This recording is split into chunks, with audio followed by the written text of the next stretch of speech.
Hi, everyone. Welcome to the Psychology and Spirituality, a Bridge to a Better Life discussion. I'm your host, Marcia Trajano, and with me are my dear friends, Dr. Anahy Fonseca and Jussara Korngold. If this is the first time that you're here with us watching this podcast-like program, please take a moment to note that these are weekly talks and they're based on the works by Joanna de Angelis.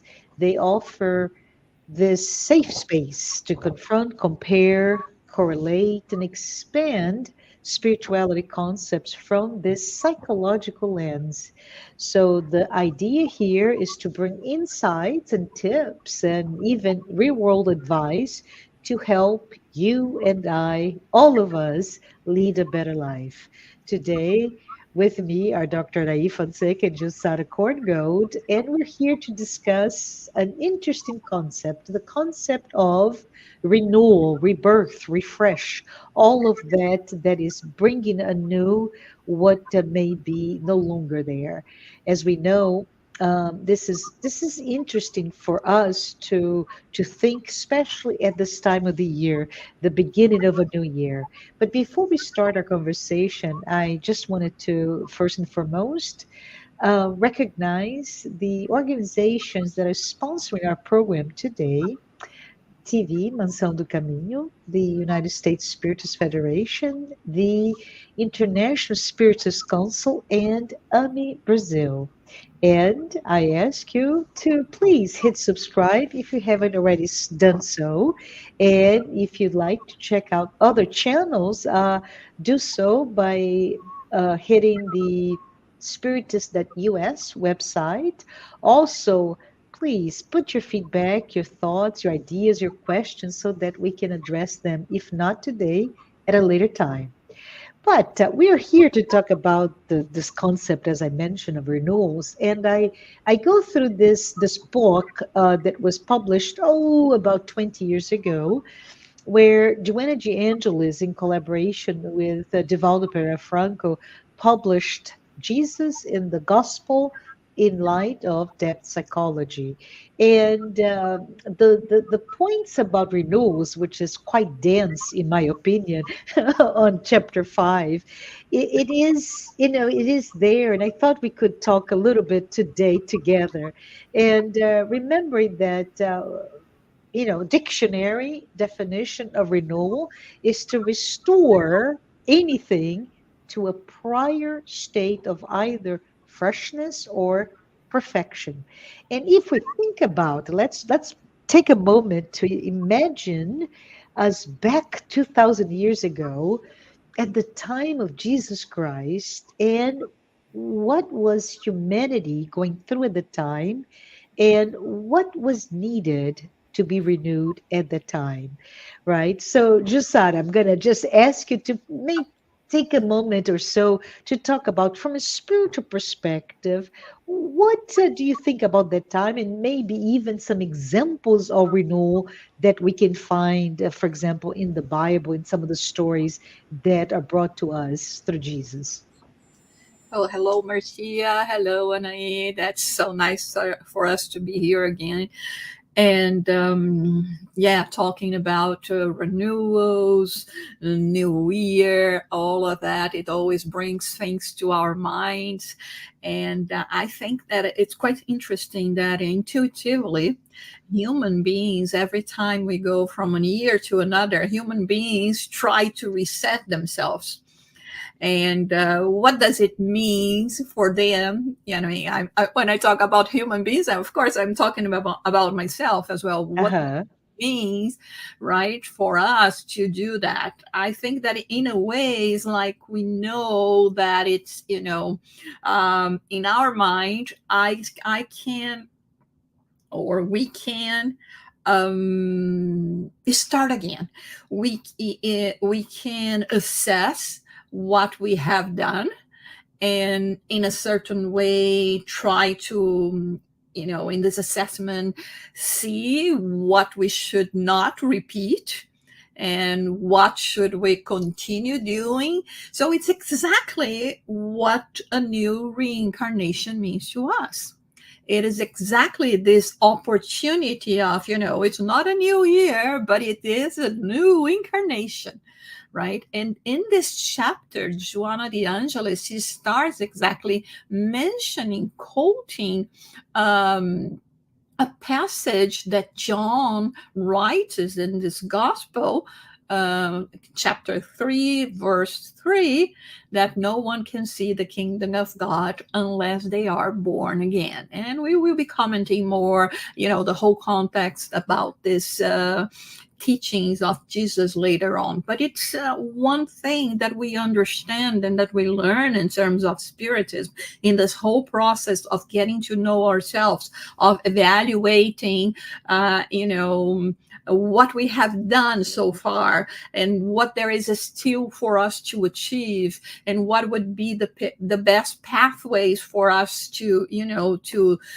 go in order to achieve our goals. And in this sense, Joanna de Angelis, when she brings this chapter in the Jesus and the Gospel in the Light of Deep Psychology, she talks about that, of course, in a much profound way. I mean, this is a chapter that we have to read and reread a couple of times at least to really grasp what she's trying to do. But she brings Jesus as being the main character that we should analyze, and that we should, really, like we have in the answer from the Spirit's book, when being Jesus the guide and the model, first showing one thing that is very important yet so very difficult for us to do. He mentions that when he came to earth, times were very difficult. If we think that we are living in difficult times, let us just think about 2,000 years more, at the time of Jesus. We were basically barbarians, right? Of course, like today, we don't think of ourselves like, there is much for us to learn. But when we look back and we look the actions, the reactions, the events that happened during that time, I mean, we had so much to learn. So she starts by pointing out the context in which Jesus was born, being surrounded by a game of personal interest, politics as well, wars and poverty and domination of peoples over others. And then she says, he did not allow any of the shadows that were happening in the surroundings to reach him. And why is that? While she continues in this chapter, she finally clears up that it's not because of just a matter of saying yes or no. It is a matter of understanding that once we reach a certain level of evolvement, and in this case, we are talking about the highest level of evolvement that we know of, nothing of this is going to be contaminate you anymore and be part of your history. But at the same time, she points out that regardless of the spiritual evolvement of Jesus, he was still able to have and to establish a relationship with us, and to come here to teach us, especially about taking advantage of the moment we are living. And this has nothing to do with material things, but really to get to know ourselves and how we are going to be acting upon it. So I love it. I love it. And one of the things that in this chapter we find Joanna de Angelis calling Jesus as this instructor. She also calls him the supreme psychotherapist. So Anahy, I would have to go back to you because there's some concepts such as that of collective shadow that she mentioned, Joanna mentioned, as something that could have corrupted or contaminated, as you mentioned, Jussara, Jesus, but he was exempt, right? He was in that environment, but he was not tainted or corrupted by that very primitive psychosphere, if you can call that. But can you maybe, Anahy, maybe think about or explain here today some of the things that from that psychology perspective, right? Uh, what is the concept of that collective shadow and potentially, and I'm not sure if I'm confusing here, but also perhaps the idea of the collective unconscious as per Carl Gustav Jung, and how we, when we talk about renewals, we need to understand that we it's embedded in us, but we, like Jesus, can rise above it, and instead of being corrupted by it, actually transform it, right? Add a positive component to that collective unconscious. I hope I make Yes, sense. yes, a lot of sense for everyone. So we have to understand that, as you said, 2,000 years ago, we were like barbarians, right? Uh-huh. Like spiritually speaking, like children.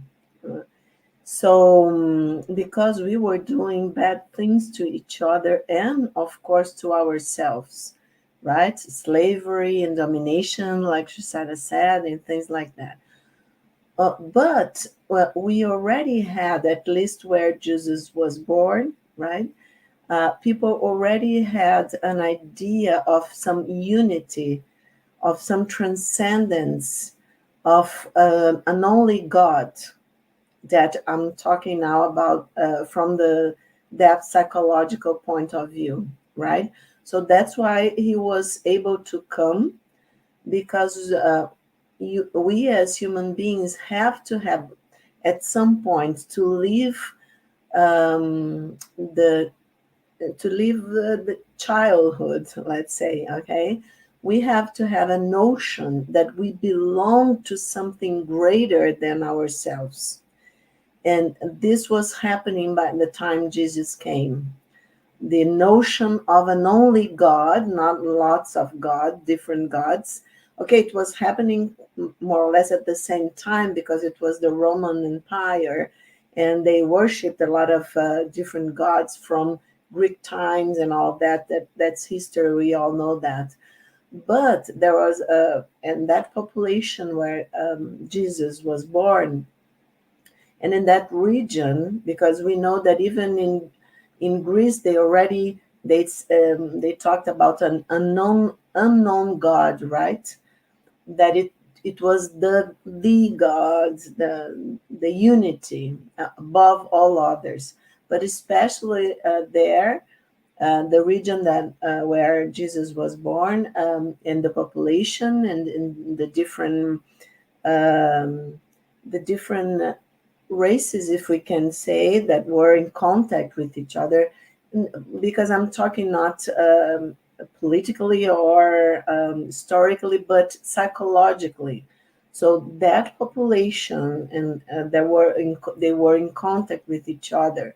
Those people, let's say, peoples, a lot of different, but they already had the idea of unity, of a totality, of a transcendent being that created everything, and that we were, let's say, psychologically speaking, emanations or part of that totality, children of that totality that we call God.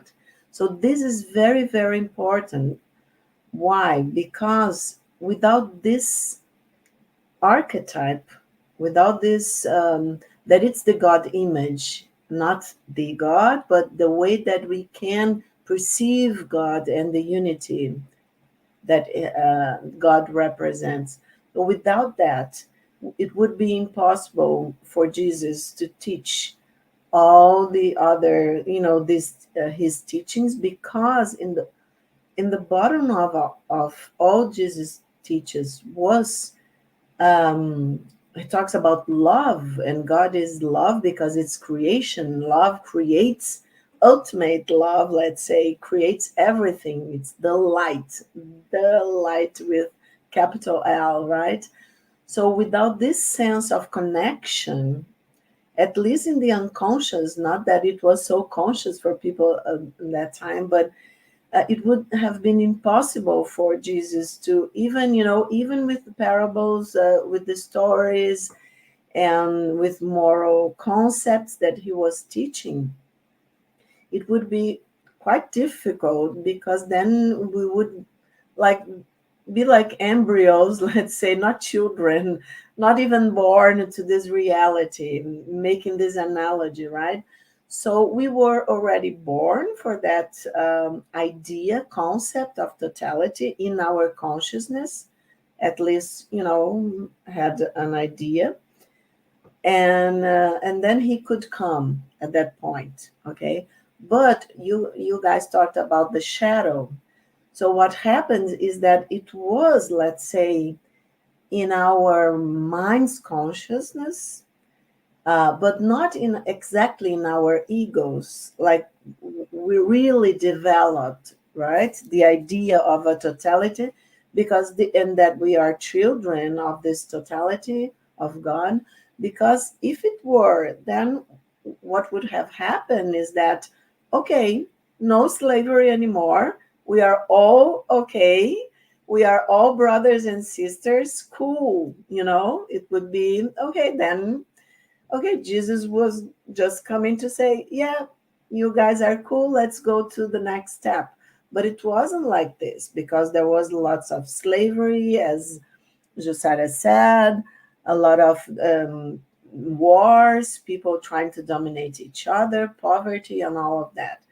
So what happens is that the ego consciousness, okay, is related to, it's trying to adapt to the culture that the person is inside that culture, right? But deep inside, we have a knowledge, because of ourselves, our higher selves, our, the, as Jung said, the greater personality, let's say, that we are, like Joanna says, our spirit, okay? So our spirit was evolved enough to know this reality, that we are part of something much, much bigger than ourselves. So transpersonal knowledge, that we are not only this person. But the ego says, no, but when I'm here, people were there in that culture, so I want to have power, I want to be satisfied. So what happens is that everything that is coming from the unconscious, saying, oops, don't do that, don't go to war, don't treat people badly, pay attention, respect each other. But then the ego say, no, no, this is not right, I don't want to listen to this inner voice. So it kind of protects itself from the knowledge that is coming from inside. Then the shadow is born. So you can imagine that there was, if the consciousness, the collective consciousness of unity was already there, and the concept of God was already there, especially in that region with that collective, the Mhm. culture, the Hebrews, and all, different people that were in contact with each other. But Mhm. the ego wanted to have power, to, to be uh, like the Roman Empire, have be rich, be this and that. So, of course, there was a lot of shadow because the conflict is always first and utmost within ourselves. That's the kingdom that we have to conquer. So, what happened is that Jesus knew that when he came. And exactly as Jussara is saying that Joanna is telling us in this chapter, he it was not contagious, let's say, the collective shadow, because our own personal shadow is in contact with everybody's shadows and making a collective shadow. But he was able to be here because he knew past, present, and future of each and every one of us. So he knew we were developing. He was not talking to our egos. He was talking to our higher selves. He was, and I love when Jung calls the archetypes Hmm. tools of God in the psyche, spiritual principles in the psyche. And the principal archetype, let's say the main archetype, is the imago Dei, the unity, the totality. So Jesus was helping us with all his love, his wisdom of such an evolved and wonderful soul, showing us the path that we should walk, and we have been walking this path for millennia, right? 2000 years and more. So I would say that you guys made a lot of sense talking about the shadow first of all, Uh-huh. Uh-huh. because that's he was, he was not contaminated by the shadow, because he was all integration. As Jussara said so well, if we integrate all the knowledge that little by little we achieve in different lives, then at some point the collective shadow of, of people who are still struggling to deny their own conflicts will not contaminate us anymore. So back to you guys. Yeah, very good. I just wanted to remind all of us, right, that you mentioned the archetypes, and Jung's major archetype includes that idea of rebirth, right, which is what we're discussing here. But as we're talking about Jesus, as we're talking about 2,000 years ago, roughly, wanted to maybe, Jussara, if you could talk a little bit about the parable, which is one of my very, very favorite, the parable of Good Samaritan. And if you don't know what that is, it's basically it's in the Gospel of Luke, chapter 10, 29 through 37. But it's basically it's the idea that a man, and we don't know what type of man, right? This is, but he was traveling from Jerusalem to Jericho, and like many of the time, he was robbed, attacked by robbers, and those men, those individuals, robbed him, attacked him, stripped him of everything he owned, and beat him up, and he was left for dead, naked, and with nothing else on the road. And a priest and a Levite pass by, and they don't help him at all. In fact, they go away from where he was, and a Samaritan stopped, took care of this man, took him to an inn, and even paid for his care while he was gone and he was going to come back. So there's a lot of touch points and very, very profound teachings that Jesus brought to us in this one short parable. But Jussara, can you talk a little bit about some of the main topics that this parable brings to us, and how does it connect with this knowledge that we're talking here about 2,000 years ago? Right, Marcia. Well, actually, the study of this parable, it would be a podcast by itself. So we Uh-huh. try to point out some important aspects that we have. And one of them is explaining how Jesus knew his crowd. Right. Right. He knew exactly to whom he was talking to, what kind of vocabulary was he's going to be using, symbolisms that would touch the people according to their knowledge and then their understanding at the time. And this was a question, what raised it, what brought about Jesus to to give us this parable of the Good Samaritan was because he was inquired by a priest that actually didn't want to know anything. I mean, Uh-huh. at that point, he was sure there was nothing he could learn from Jesus. And Uh-huh. still, he wanted to trick Jesus. He wanted to have uh,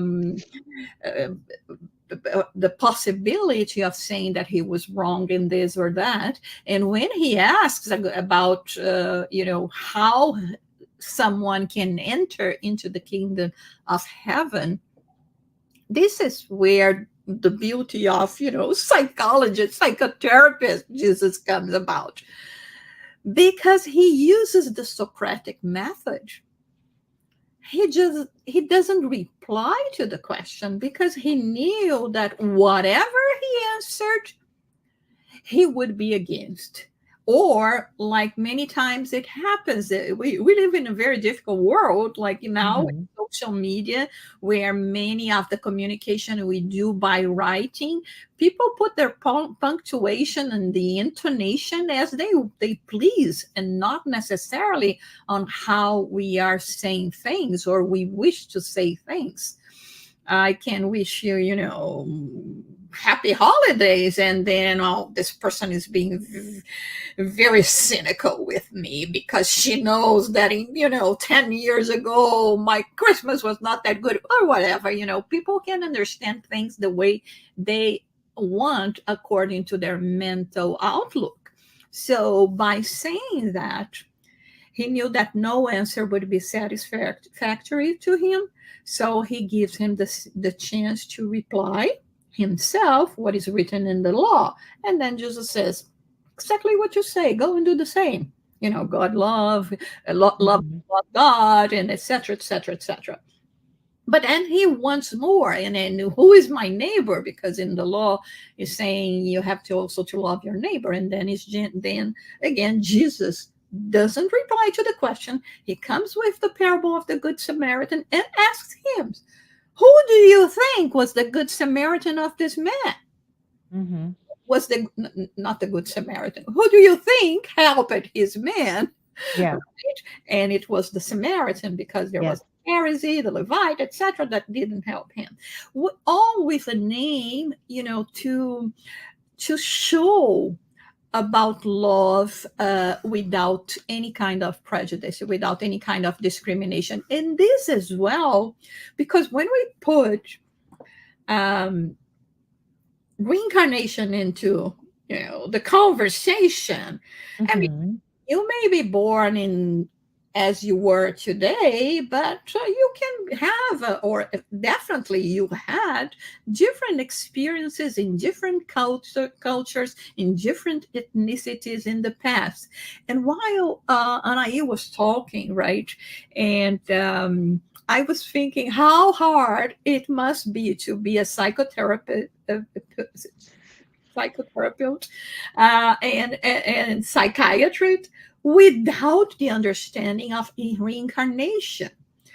Because, we have to look at the patient as the patient being a tabula rasa, right? The concept of a blank slate, which was the idea that individuals were born empty of any building mental content. Mm-hmm. This is what Joanna de Angelis is telling us now, and this is what we learn as well in Spiritism. If we think about that, how would we, in terms of civilization, would be piling up information?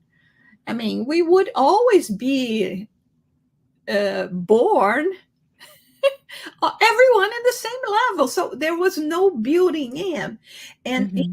accordance to this chapter, as she says, we have to deal with a lot of things that is stored in the computer of our mind for incarnations and more incarnations. And but we have to understand as well what is the aim that we have for this incarnation. In Kardec, when he asked for the spirits, and the spirit spoke about the aim of incarnation, question 132, the spirits reply, the main aim is to reach perfection, is to learn from the mistakes, is to work all of those concepts, all of the habits, the customs, the archetypes, everything, so that we can finally be part of the unconscious. No, no. What is what do? Sorry, the conscious. How does she say The here? cosmic consciousness. Cosmic conscious. Yes, Yes, yes. cosmic conscience. Just one remark before I pass back to you. Well, remember that when we are talking about cosmic conscience, there are many people, or there are some people, some philosophical doctrines that they say that when we get to this point, it's like we are going to lose our individuality, that we are part of God, and it's just going to be like a cell in the body of a God, so to say. And Hmm. this is not so. When we are talking about cosmic conscience, it means, yes, partaking of all the mysteries of the universe and so on, but it's still maintaining our individuality. I love it. And I do want to add to that the concept of individuality, individuation in light of the reaching this cosmic consciousness. Yeah, I remember listening to Jussara when Joanna says that we are heir to ourselves, let's say, to our own journey. Hmm. And there would be no point if even to evolution, if we were to make all our personal journeys and achieve this integration of all the wisdom, the experiences that are unique, because each one of us have like the evolution, the common ground is the same, right? That we are all brothers and sisters. We are all children of this unity and this giver of life, light, and love that we call God. But we have free will. So, and free will to choose our experiences, to learn with them, to decide which path we want to go in, travel in each reincarnation, right? That Jussara was talking about. So, of course, we are unique in this way. That's why one of the concepts that Jung talks about is individuation. It's not individualization, Uh-huh. because it's not to be individual or part of each other, but it's individuation, like, say, the soul is blooming. Came to my mind, right? Jung doesn't say like that, Uh, like this poetic image, that we can be like growing in integrating everything that we learn step by step in this life and in previous life, so that we can integrate and be, like in the spirit's book, from the atom to the archangel, right? I uh-huh. don't remember the name, is 500 and what you said of them. 540. That's one that we normally know. Yeah, 540, that's it. So that someday we can get to the stage that we know of. Its evolution is, limited, but that we know of as archangel state, let's say. So how it could we could think of as an individuation of the soul, of the spirit, right? When we integrate and we develop consciousness, spiritual Hmm. consciousness, our Hmm. higher self, our spirit, in such a way that we integrate all of our experience like Jesus, Mm-hmm. right? The highest evolved, so that we have been in contact, direct contact with, right? So that's why he's the way. He's showing us the way to Mm-hmm. this cosmic consciousness where we partake, as you said, of Mm-hmm. love, of Absolutely. Yeah. absolutely. And I think it's Yeah. quite interesting, since we are in this point, Uh-huh. that to the end of the chapter, Joanna Uh-huh. says that spiritist psychology, Mm-hmm. supported by laboratory experience. I always think, why is Joanna saying that? Each sentence that, like Jussara said, we have to read many times, because there Uh-huh. are, like in the our computers, open some windows and then you go and then you get the, at least as much as we can, her message, the whole message. But yes, as a psychiatrist and doing research myself, yes, the science is coming to this point where it's proving spiritist psychology, Yeah. because we have past life experiences. Many people, especially in the United States, I know that do past life therapy, for instance. We have near death experiences that are studied and researched by psychiatrists and neurologists and other medical personnel around the world. And so we have lots of experiences that are showing us that Mm-hmm. spiritist psychology, yes, is the path that we haven't, like Jussara said, we are not like Freud thought, tabula rasa, that it's in Latin, right?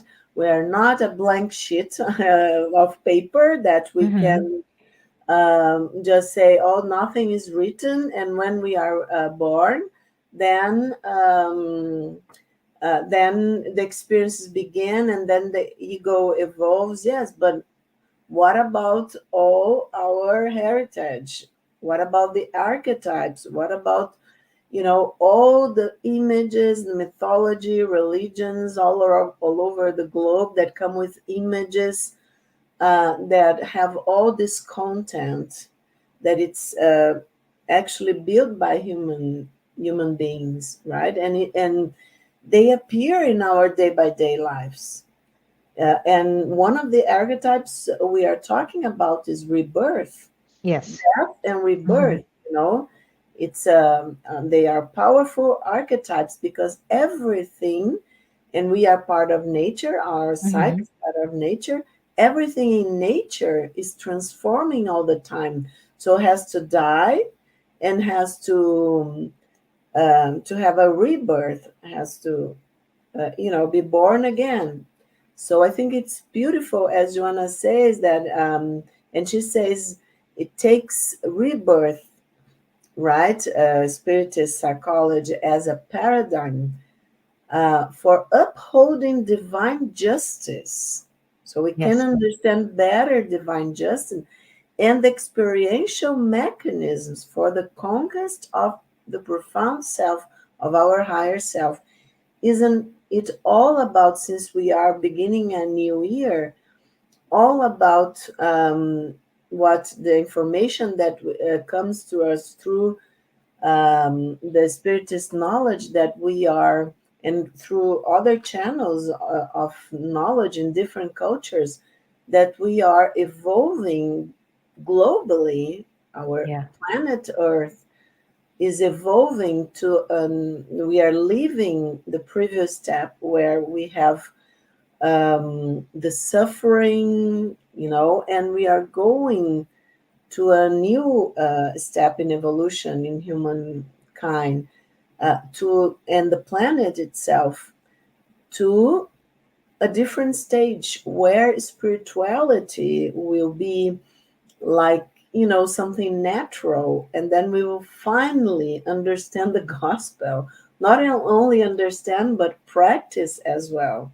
Love it. No, I love it. I appreciate that so much. The idea that it's from the various components of this discussion, right? And some of the very specific content, such as reincarnation, but also the archetype, the collective shadow, etc. But the idea that when we put it all together, we'll be able to truly dive deeply into the lessons that like Joanna de Angelis told us, the supreme psychotherapist Jesus brought to us so many years ago.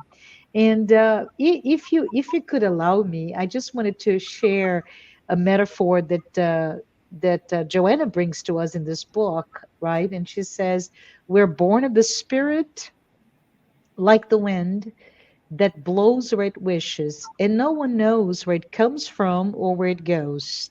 And I just thought that idea of a wind blowing and nobody stops to ask, but where you came from, where you going? It just is. And we, in this great enigma of our destiny, right? The human destiny, it's really important for us to understand that the direction, depending on where it goes because of free will, right, of our us as spirits, as the wind that blows, it's up to us to find the evolutionary journey to get to that integration to the cosmic consciousness. Love it, love the thoughts. And I want to, before we close today, maybe if Jussara, you can give us a little bit more about the idea of renewals from those teachings of Jesus that you may want to share with the audience today. Okay. Just one thing first, because I'm Mhm. not going to resist saying that. Next time any of you is in therapy, don't blame your mother, okay? It's so easy to just blame on the mother, right? That's a default, right? Fault or your frustrations and everything that is, may seem wrong with you. Joanna de Angelis makes it very clear here that it's everything that we bring with us. And like it says here, every effect that has a cause. And whatever Yes. we are sowing today, this is what we are going to be harvesting. And in the future, it can be a very near future, or it can be another incarnation. So let us think about it now. But I think in the times of Jesus, right, there is a very important conversation that he held with one very, prominent Pharisee, that was Nicodemus. And he was a doctor of the law, which means, he was there in the Sanhedrin and had all the respect, right?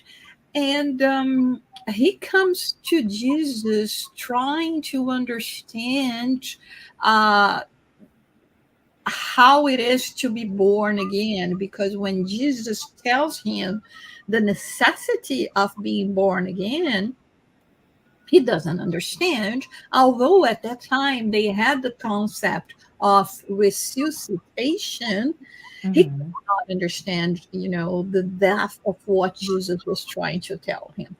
One thing that Joanna de Angelis comments here about the personality of Nicodemus is that he was kind of vain, but in a way, although he was a very knowledgeable man, he something deep inside told him that he had to hear Jesus, respect Jesus, but he was not ready for the work. Mhm. And this is what is hard for all of us, because many times in this process of renewal, right, we know what is not right with us. But between knowing and doing, it's kind of hard.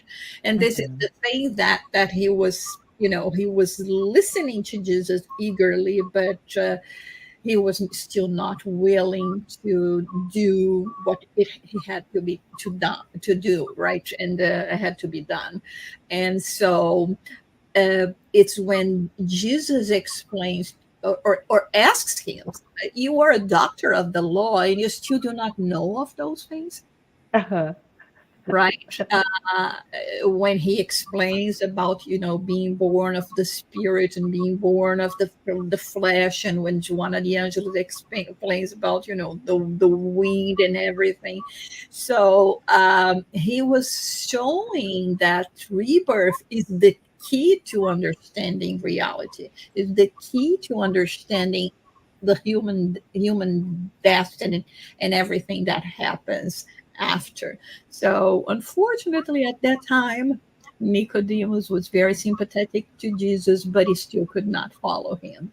I'm sure he's on the right path. But can we, Jussara, tell us here, can we, as we hear this discussion here of rebirth, renewal, are we ready? What do we need to do to be ready for this very, very powerful message? All years lived and just go right. This is what Joanna de Angelis was talking about Nicodemus here. We do not want to be like Nicodemus. He was before Jesus. Jesus was having a private conversation with him, explaining things to him, and still. Unable to, yeah, And yeah, I think it's we cannot imagine that we are going to be able to do everything that has to be done in just one incarnation. That's why God is good, God is merciful, and there are so many. But we have to understand that we have to start somehow. And this is, no judgment, mhm, no judging you, just thinking, what is my goal? What do I have to do? And just follow, this purpose, this aim. What is the aim of my reincarnation? It yeah, is for me to be better.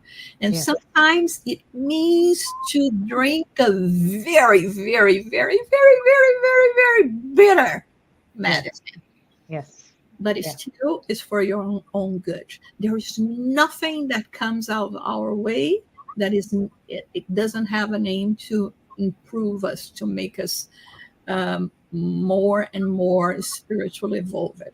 But of course, we complicate things we because do, we it's a do. We meddle, right? We meddle into this bitter medicine, and often we are also corrupted by the environment that we're immersed in. So, as we have just a few minutes left, Anahy, do you want to give us a message of rebirth and renewal for all of us? What do we need to put in our hearts to be able to be better able to accept the message that Jesus brought to us 2 millennia ago? Yes, I think it's all about exactly as Jussara said, that Joanna is, showing us with this wonderful book and her writings through Divaldo, that we must know ourselves better as much as we can, because this is the path, because the kingdom is inside of each one of us, and Mhm. that's the kingdom that we have to conquer. And just to say goodbye, I'll leave you with a wonderful sentence by Eric Newman. He Uh-huh. was a very known Jungian psychologist, and he wrote a wonderful book, History of the Origin of Consciousness. And he says the relationship between the ego and the unconscious, and between the personal and the transpersonal, right, Mhm. decides the destiny of the individual as well as that of humanity. The stage for this encounter is the human mind.